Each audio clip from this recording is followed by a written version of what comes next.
There we go. Great. Thank you, Kirsty. And thanks everybody for joining us this evening. I'll start by giving a little bit of background of our project, and then we'll get right into kind of the interesting nitty-gritty stuff. So this project stemmed from a partnership with Dalhousie University and the Canadian Sport Institute Atlantic, and also a project called Mindframe Connect through Dalhousie University, where we were tasked to look at the mentorship, the state of the mentorship programs within coaching and sports science within all of Canada, for the purpose of sharing mentorship best practices, not only to the sporting audience, but also to audiences in business and entrepreneurship, which was the goal from the Mindframe Connect project. So through multiple kind of arms and branches of this project, we sought to identify, again, the best and promising mentorship practices that are being used in the Canadian sports system. One of the sub-goals, which is really important as well, and we'll touch on some of these recommendations tonight, was to better understand how the principles of equity, diversity, and inclusion are taught or exemplified through these sport mentorship programs across Canada. And then, of course, to what we're doing tonight and through other presentations to share key findings with the sport and entrepreneurial worlds. So what we are going to be presenting to you tonight is a series of recommendations that we've come up with from conducting multiple interviews. And I will not take credit for this. This is Scott's work, who conducted multiple interviews with a number of provincial sport organizations, a number of national sport organizations, some multi-sport organizations who are conducting their own mentorship programs. Scott conducted interviews with mentee participants and also mentor participants. There was a pretty good split between males and females, and the programs were pretty diverse, representing community coach mentorship program, high performance mentorship programs targeting underrepresented or underserviced groups such as Black Nova Scotian, women coaches, Indigenous coach mentorship programs, also university sports science and administrators. So we really tried to get as much diversity and variance in our data as possible. So what we found, or in kind of the initial conversations, was that, or when we asked what was kind of the impetus to start a mentorship program, these were the kind of the primary reasons, was the gender gap. So looking at the differences in coaching between men and women, identifying that we have a massive gender gap where men outnumber women in coaching quite significantly. To address any coach education delivery gaps, NCCP does a good job in most areas, but sometimes there's some gaps in some of that coach education, which some programming felt that they could fill. Looking at some practical experience gaps, but also in leadership inequities, just in representing other underserved groups and marginalized groups. So what the output of all of this is a series of recommendations that stem from a major document that Scott produced according to all of the interviews that were conducted. This document is fully and wholly available if you are interested. Most PSOs across Nova Scotia and even Atlantic Canada, I think, received a copy of it. So we're more than happy to share this with you. I've slotted our emails at the end of this presentation, and we're happy to share these slides as well. So if we'll probably send a PDF of these slides to Kirsty following this presentation. So you'll have the documentation. So the initial recommendations was actually aimed for an audience of sport administrators or people who are wanting to develop mentorship programs. And what we've done tonight is we're going to go through these recommendations, some a lot quicker than others, because some are not really relevant to coaches in specific, whether you're a mentee or a mentor coach. But some of these recommendations are going to be quite relevant. So we have a bunch of slides that we state our recommendation, and then we have some notes that are very specific to you as a coach who might be a participant in one of these programs. And these are recommendations for you to be able to get the absolute most out of the program, whether you are a mentee or a mentor. So we often think that mentorship programs are aimed to enhance the experience or the fill the gaps for mentee coaches, but a mentorship program, a well-designed mentorship program, can also have a lot of benefits for the mentor. And the output that we have from the mentorship program, so what comes out of it, what the gains, the new knowledge, and the filling of the gaps, and so on, is important for both the mentor and the mentee. So this is kind of how we've aimed to present this information to you, is really to focus on how, as a coach, if you're a participant in any of these mentorship programs through being the mentee or the mentor, what are some specific recommendations for you to be able to get the absolute most out of your experience. And with that, I'm going to hand it over to Scott, who's going to get us started on these recommendations, and I'll come in and pop in and add a couple of some information to some of the slides, and then we'll have some conclusions. Our aim is to leave some time, hopefully, at least 10-15 minutes at the end if there's any questions. And if you have any questions otherwise, feel free to add them in the chat, and we'll monitor that as well. Over to you, Scott. All right, thanks, Lori. Lori's framed things up really well. The only thing I can add is the perspective of you being consumers. So if you're going to be in a mentorship arrangement or program at some point in time, you're like the customer. What is it that you would want out of that program? And what we've tried to do is help you discern what those things might be.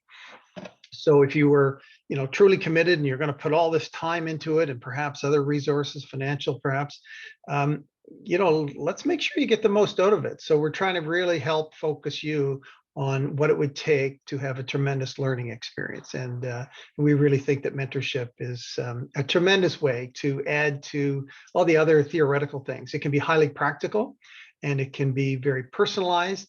It can be very experiential, and we're going to talk about that stuff. So with that, let's jump into it. So recommendation number one, number two will kind of link some things together here, but the point is that a program should be purposeful. A lot of the programs that I came across in my work were just of the notion that let's get some people together, in particular a great mentor and a keen mentee, and it'll all work itself out. And in many cases, it didn't. And the point that rang home to me was that if there wasn't a purpose, if this wasn't somewhat strategic and it wasn't focused and have some structure, that people weren't going to get the most out of it. So if your organization hasn't designed something with purpose and doesn't have goals and objectives and doesn't have a reason for designing it in the first place, then you deserve to be able to ask some questions about that and ensure that it does, so that you know what you're getting into, that you and the organization and everybody involved actually get something productive out of it. So this is really a key point, I think, and it really sets the framework, I believe, for everybody who's going to be involved in such a program.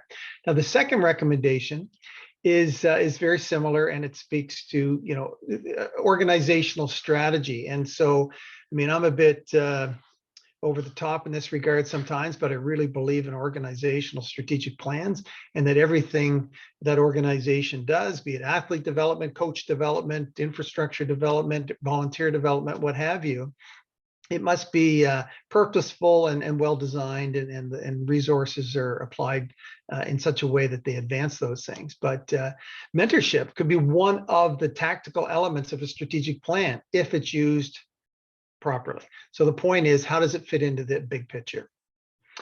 And I would encourage you to understand that from the beginning. The third recommendation relates to evaluation. And so if indeed there is goals, purpose, desired outcomes, et cetera, there are two types of evaluation that come to bear. One is process evaluation, and that's a little softer. It's often subjective, and it's really perhaps asking your opinion and otherwise, how was the program delivered? Was your mentor good? Did you like the food at the session? That sort of thing. But I would suggest that the second element, the outcome evaluation, is really important to you personally, because if you have developed a learning plan and you have specific achievables in that plan, you need a system to determine if you've met them. So this, in my work, was soft out there. There was a lot of focus on process, which one may argue is the means to an end, but in many cases, there wasn't really a lot of structure to determining whether or not people arrived at that end. So outcome evaluation is really important. Number 4, determine how mentors best deliver feedback. So, we may take that for granted. And of course, as coaches, you're giving feedback all the time. But what we're getting at here is that as mentors and mentees are paired, there may be differences in generation, obviously age or interest or the type of sports coached, or there could be cultural things. So there are all sorts of things that might affect the way two individuals relate to each other. And it's really important to invest in that up front. People need to be heard. There can be lots of so-called communication, but is there an impact on what's being exchanged? So it became very clear that a lot of people were involved in these programs, but they weren't really clicking. And the key is that there's some upfront development on how people best communicate. And in fact, as the pairing is developed or determined, some of that pairing is facilitated by a third party, perhaps a program coordinator, who ensures that the right kinds of people come together because they can relate, but also there is some training that has to occur to ensure that people understand each other. As the consumer, though, you need to communicate how you best communicate. And if that is known in the process, then people can take that into consideration, adapt to it, perhaps understand what you may need to be further trained to get the most out of the program and things like that. So that's really important. And the final thing I'd say about that as we relate to feedback is that, sometimes we hear things we don't want to hear. Sometimes it may appear to be negative, even if it is constructive. And there can only be so much sugarcoating. But the point is to actually be heard. Feedback has to be delivered in such a way that you're actually prepared to make a change in your behavior. So that's really important. Number 5. So I've alluded to this, but it's really important that the whole mentorship, which may go on for many months, is optimized by ensuring that people have all the skills they need up front. So I mentioned a few of those around communication a moment ago, but there are all sorts of things that are required to ensure that the pairing is productive and that people are in a position to take advantage of the learning opportunities that are created throughout the experience. And that could be everything from the feedback training I talked about earlier. It could be sensitivity training. It could be basic communication skills, how to use technology, understanding different personalities, how to resolve conflict, all kinds of things like that. And I think that gives you a good taste. But if there hasn't been anything invested in this up front, then the pairing may not have all the skills it requires to get the most out of the mentorship.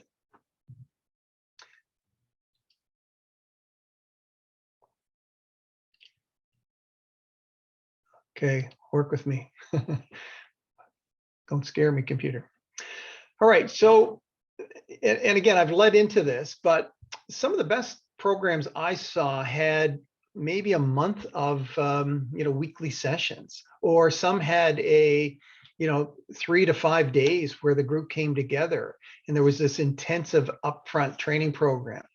Many of the programs, in terms of developing that pairing, would not let people gravitate to certain people they wanted to work with until they had gone through this series of understanding, of exploring strengths and weaknesses, and to fully understand the potential of the right pairing.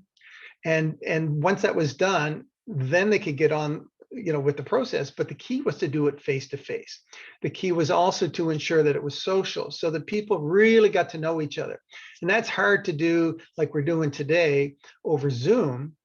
But realizing that budgets are what they are, if it's going to happen at all, it should happen up front. And then once that's happened, you can then invest in the relationship that the individuals can work on their own. Could be on the phone, could be Zoom, could be, getting together in their part of the country. But when you bring a bunch of people together into a big program, that is expensive, but it should be invested in upfront.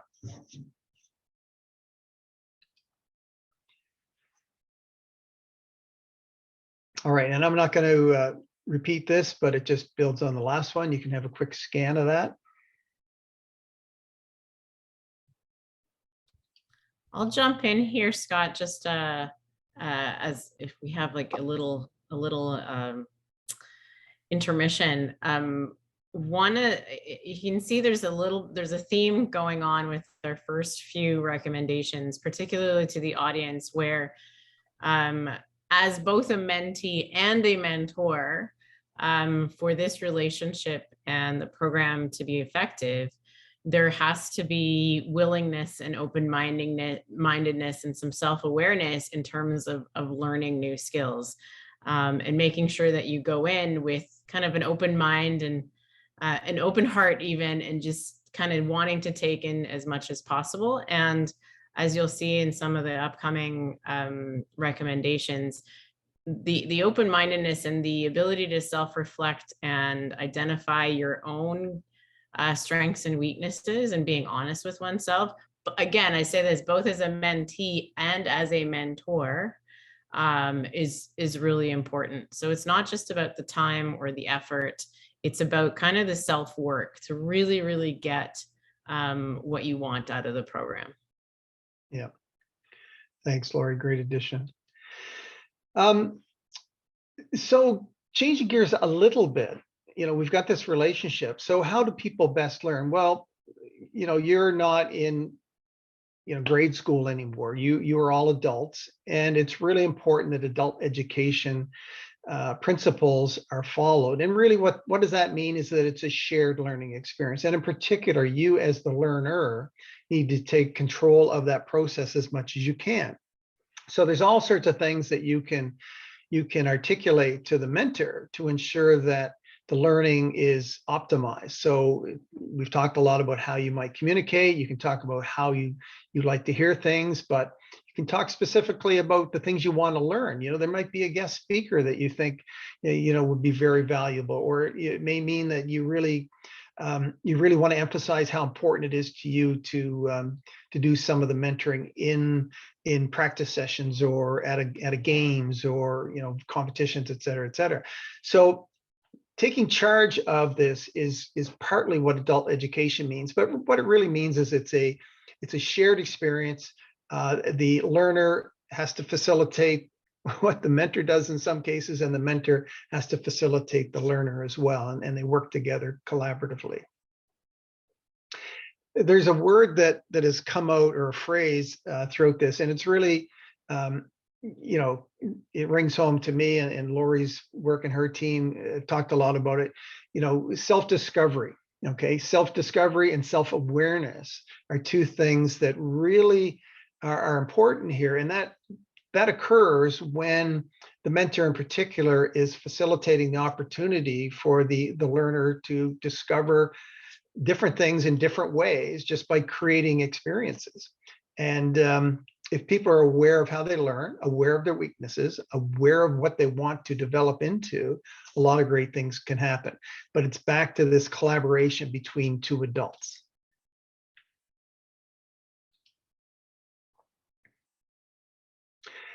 So when we talk about self-awareness and self-reflections and things like that, this whole notion of reflective activities, let's take it a bit further, need to be designed into the program. So The mentor's role is really to, constantly be facilitating and asking you to reflect on particular learning experiences or things that you've done.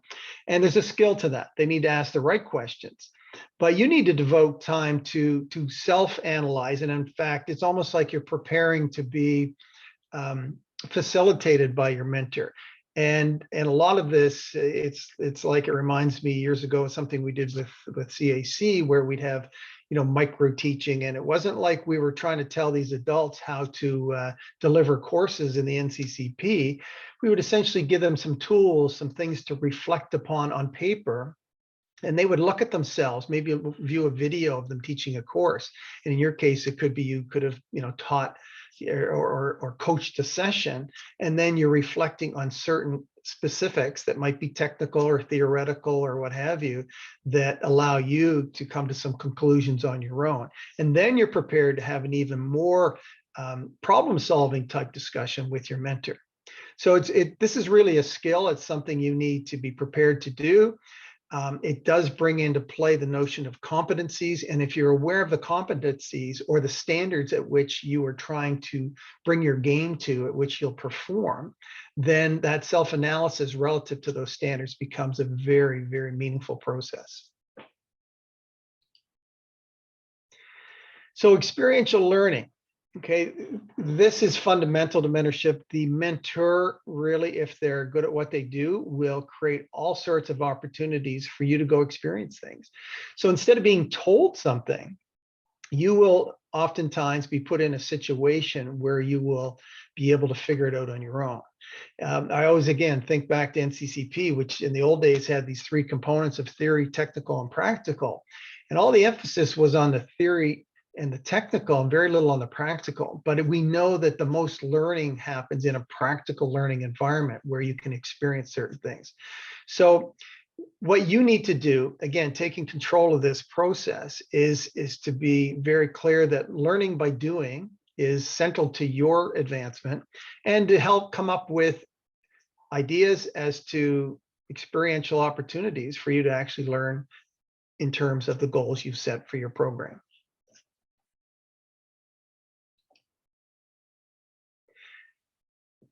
So I mentioned earlier that the face-to-face opportunities were critical up front, and that was so that the relationship would occur. And you're going to see a recommendation later about social gelling. That's critical. But where it can occur more often, and sometimes it can't, and sometimes it is going to be on Zoom and perhaps on the phone or what have you, but where it can, it was time and time again expressed to me as the single most important factor in mentorship programming. The time that people can spend together just shooting the breeze and just picking each other's brain and just talking about things, the more the development potential is realized. And what that time together allows versus maybe a very, structured 45 minutes on Wednesday night, is that the discussion can just go where it may based on needs or thoughts or things that have happened, and it's a little more free flowing. But a lot of great things can happen in that.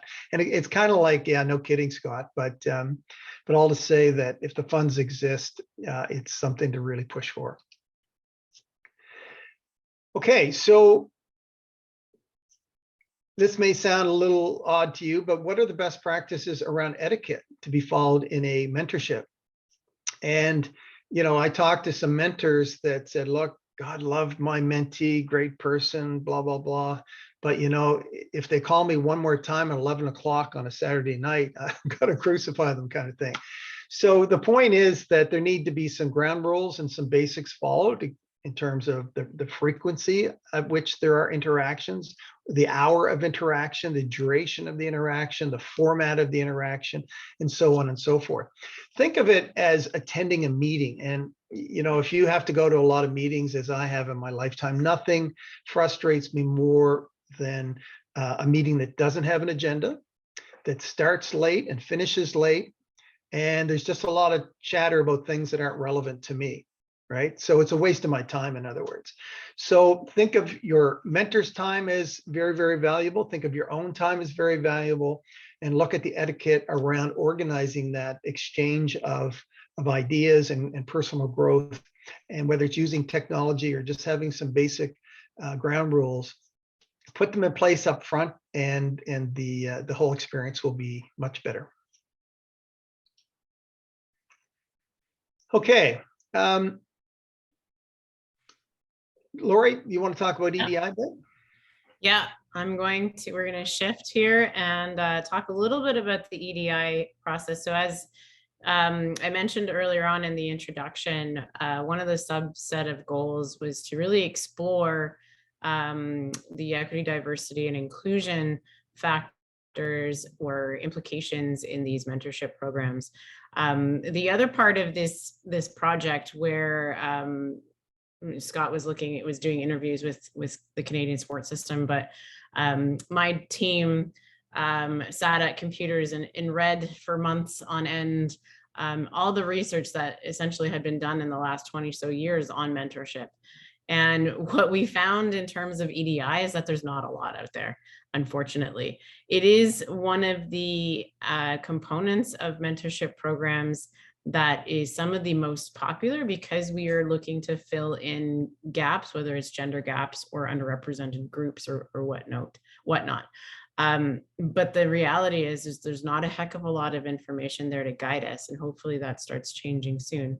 But essentially, this recommendation states that the owners of the program, including the participants, need to provide, or the owners of the program need to provide, and the participants need to participate fully in the appropriate training that helps create divergent thinking, with the expectation that the mentor is going to lead by example and are going to be able to utilize comfortably, or at least if not comfortably, purposefully, EDI teachable moments in the learning environment. So what this means essentially is that if you're a participant as a mentee or mentor, particularly from the mentor perspective, you want to be open-minded, to be willing to learn, and to open our ears and heart, and be very willing to sit and listen and learn, particularly if you as a mentor are not a member of the community that is underrepresented, which we're seeing quite often. A lot of the mentorship programs that served underrepresented groups do the best they can with matching mentors and mentees who have similar experiences.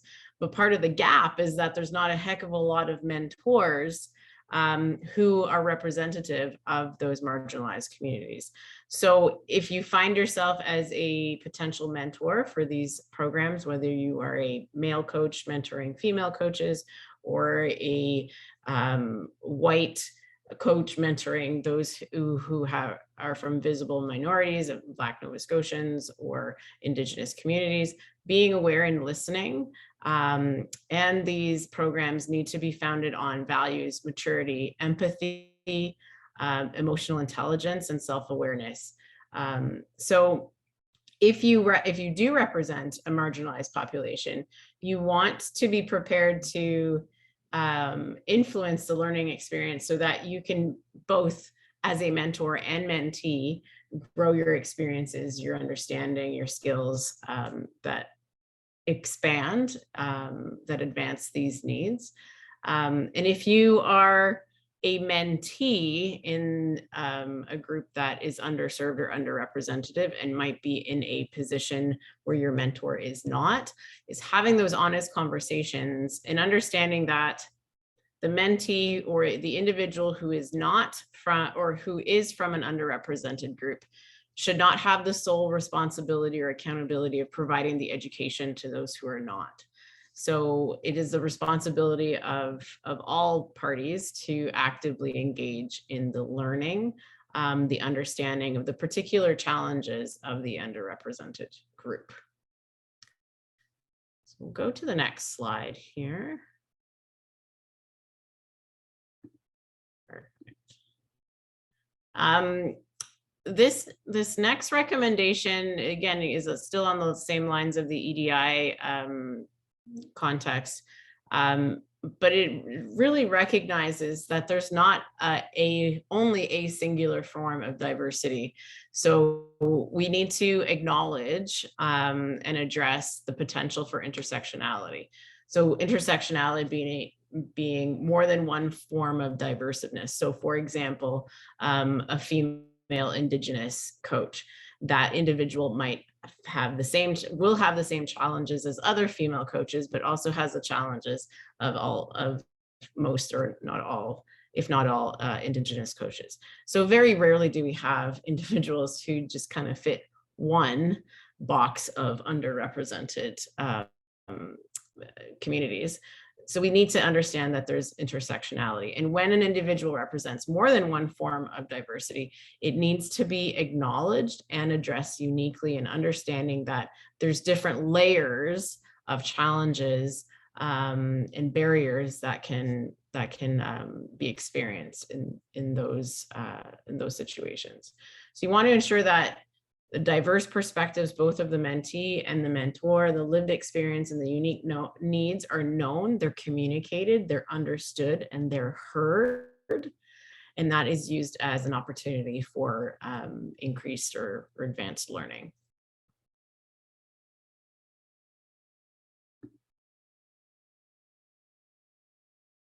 You're still muted there, Scott. I always do that, sorry. I mentioned earlier the benefits of social gelling, so I won't repeat that. Moving on to the next one. Again, quickly, it's really important, and this is not so much for you, but the best programs have a coordinator or someone who oversees the program, and that person becomes a go-to person for you, sort of a third party to ensure that the process is going as you anticipated. And recommendation 17, this can be a bit of a, this is more for mentors, but keep in mind as a mentee, depending on which side you might be on, that mentors are often in a tough situation where they need to provide a little bit of tough love, I guess, from time to time, and tell it like it is. Their role is to be objective if they truly want to see you advance. But you know, in a relationship, of course, that becomes sometimes more difficult. So in the relationship, it's really important to ensure that you know how to communicate. So we talked a lot about that up front, so that the tough things are indeed discussed, because that's why you're in the mentorship in the first place, to develop new skills and overcome obstacles that perhaps are holding you back as a coach. And if you're not made aware of them, how are you going to improve? The key, though, is that the mentor or the mentee is not offended by the mentor by perhaps providing some of that tough love from time to time.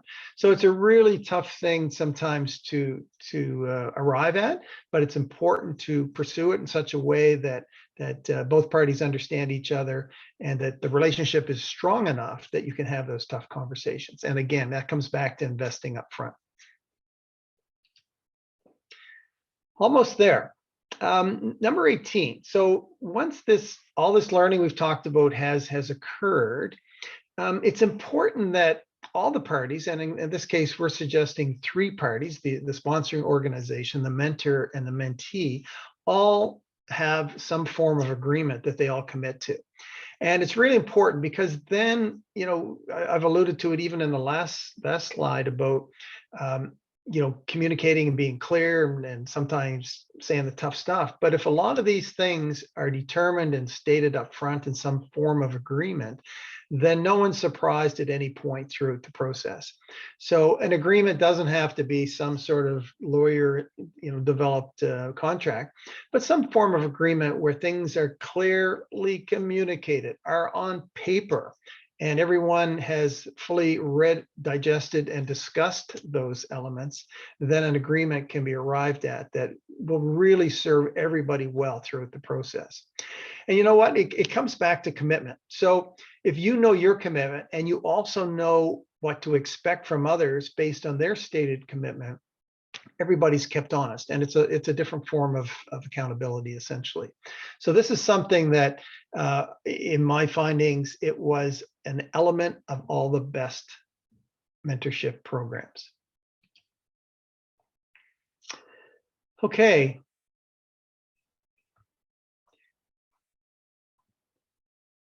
The last point I want to make is really this relational piece. And, we've talked a lot about whether it's that upfront training, the opportunity to spend time together upfront or throughout the process. It's about really ensuring that the mentor and the mentee can relate. All right. So think for a moment about what Lori was talking about, EDI perspectives. If one of the pair cannot at all relate to the other, then it's going to be very difficult to overcome the obstacles that individual might face to becoming a better coach, or even to be a better mentor. So there was something referred to as reverse mentoring in some of my conversations, and I found that very interesting. Keep in mind that mentees have much to offer the mentor, and in many ways, it is a shared or an exchange of information, exchange of knowledge, and exchange of lived experiences that makes everybody stronger through the process. So, in a nutshell, successful mentorships are really about this strong relationship where people can relate to each other, can understand the needs of the other, and can support them in such a way that they fulfill their needs.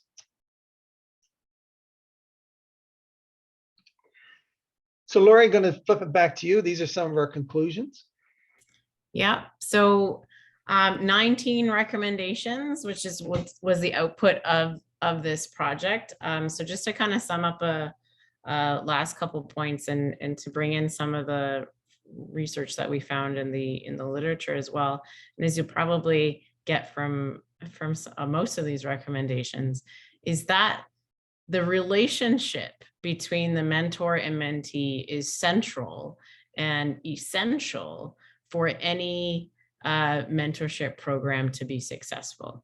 So if you do not have a productive relationship between your mentor and mentee, then the program essentially is not going to reach its goals if it has any goals to begin with. So that strong mentor-mentee relationship enables that considerable personal development through, targeted, aimed, purposeful learning objectives. So that's really important as well. Ensure that you know what you want to achieve. So know your goals, whether it's the goals of the program or your own goals.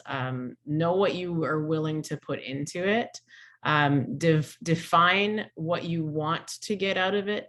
Being a mentee even and also a mentor is not a heck of a lot different than being an athlete and being a coachable athlete. So know what you want to do, know what you want to get out of it, and figure out a plan to be able to do that in conjunction with your mentee or mentor.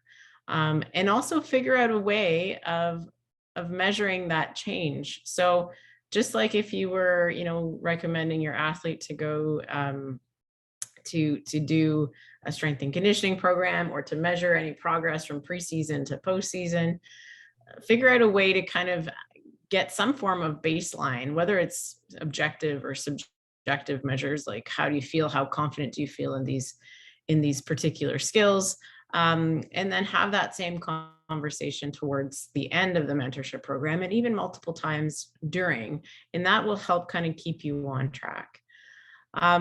Playing an active role in determining the structure of your experience. And this comes with the recommendations in the beginning of really learning from each other, but also once you've had the kind of formal foundational training, both as a mentor and as a mentee, really taking an active role in figuring out what you want to get out of the experience and what you need. So that those adult education principles. And lastly, these recommendations give you the guide of what you should expect from a best practice mentorship. Out of all the conversations that we had and all the research that we looked at, no program is perfect because I don't think we found a mentorship program that had unlimited resources, whether it's time, money, geographic resources or whatnot. Time and money typically are the constraints to some of these successes or failures of mentorship programs. You can have all the money in the world, but if people don't, the participants don't commit the time to the mentorship relationship in the program, you're not going to get the potential or the optimized kind of the opportunities within that program. So I'll just kind of conclude, as I was listening to Scott in the last few recommendations, I kept thinking, like, basically we're recommending that our mentees embody or become the best version of a coachable athlete that they can be. So if you were to imagine as a coach, your most coachable athlete, what characteristics would that athlete have? And that's a lot of what these recommendations are. And that's no different than for the mentor either. So there's a lot of kind of overlap and crossover. And as a mentor, if you have the opportunity to play that role in this relationship, think about, as a mentee, what you would want from a mentor. And in the coaching, the principles of coaching in your sport are not all that different in mentorship of another coach, but always put yourself in the mentee's position and think of what you would want out of this experience. And most importantly, listening to the mentee and coming up together with a plan that best supports both parties, the mentee and the mentor. So with that, we have planned this pretty good. I think we've got about 15 minutes left for questions. This is our contact information here. And as I said, I'll be sending the PDF of these slides to Kirsty. So if you are interested in having the information more readily available, that's not a problem at all. And if you want the full document with all the appendices and want to read through it, we're happy to share that as well. And if you have some questions about anything else, we're happy to answer those as well via email here. So I'll stop talking for now, and if there's any questions for myself or for Scott, we're happy to answer them as best we can. Great. Thank you so much, Lori and Scott, and thank you for the time and effort you've put in, not only tonight, but for all the research you've done as well. And I hope coaches have enjoyed the session and took something from it. And I know there's a few coaches online that are part of mentorship programs, so hopefully they can take that back to their programs and implement it as a mentor or mentee. Any questions from the coaches in the audience?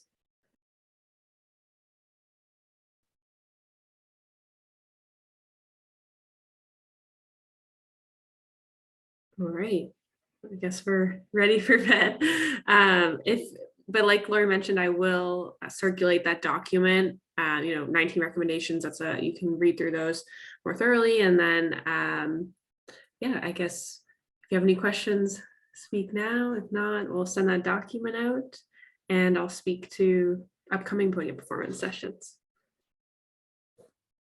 First, just one thing I'll add is that the document, the report that Lori spoke of, it's almost like a cookbook, and there's a lot of detail and stuff that we didn't have time to really address. But if you want to kind of from the bottom up drive a program, or if you're in a position to create something structurally in your organization from the top down, there's a lot of good information there as to how to do so. So we haven't talked a lot about that, but it did give you a taste of those things. But the document's quite good, and not to be scared by all those appendices. The main points are pretty much up front and maybe 10 or 12 pages, and then there's all the other detail after that.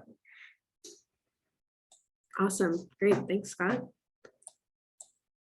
So as for what's next, so we actually have another podium performance session tomorrow.